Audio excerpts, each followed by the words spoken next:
The top of the hour here, I do want to take you to this live image that we have coming in from the Israel-Gaza border.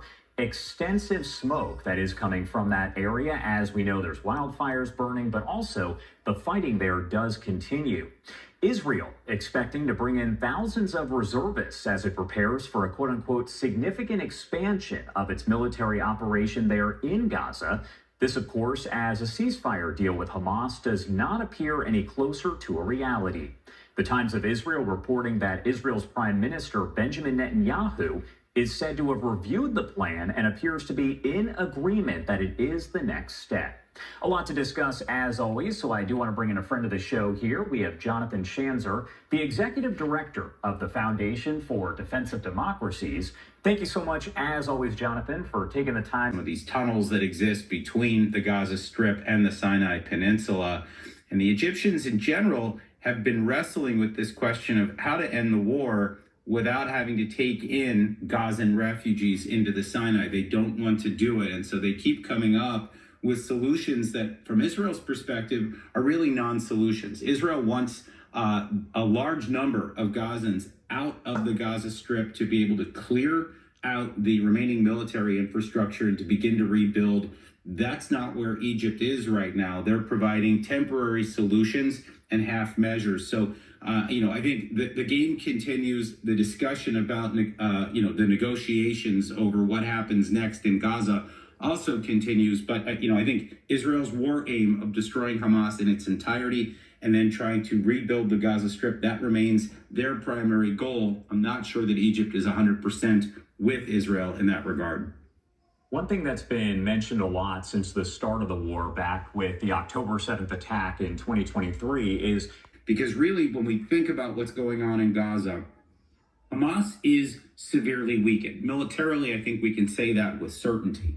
The question really becomes, does Hamas still have a role to play from the perspective of governance?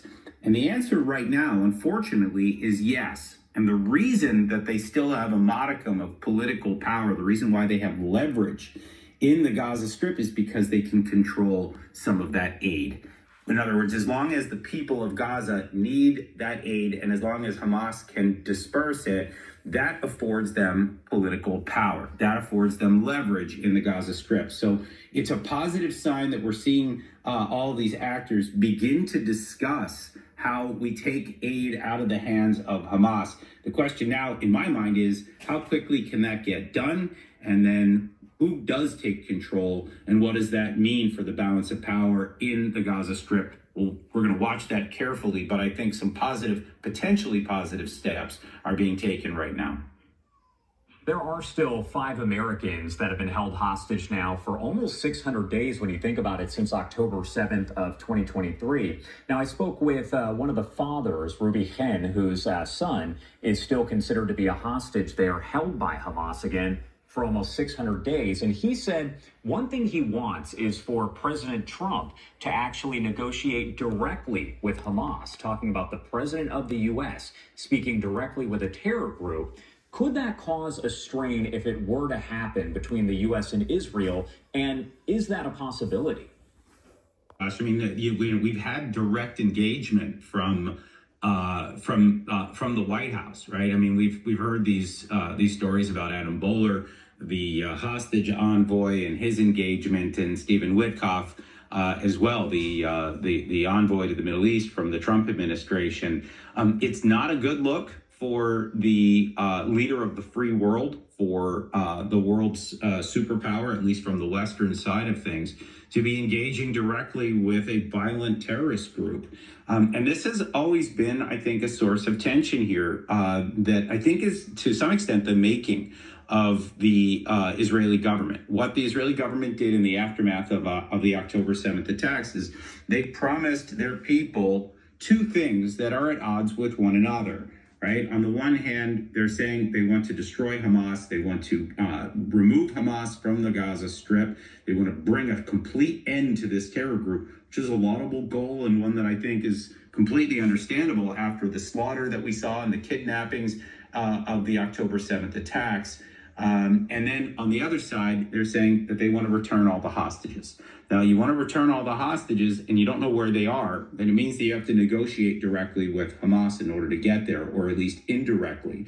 And that's what's been going on. And that has led to concessions that the Israelis have made via the Qataris, via the Egyptians, right? The two interlocutors that we've already talked about. They're making deals that would see the release of Hamas prisoners, and in fact, engage in ceasefires that ultimately give Hamas the time and space to rebuild and to refortify. That's what's been going on. The American who is still alive in custody of Hamas.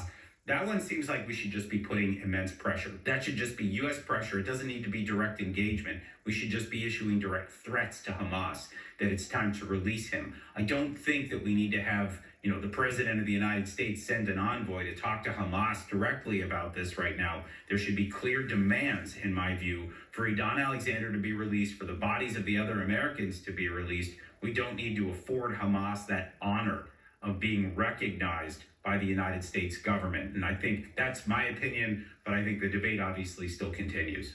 And one more question I do want to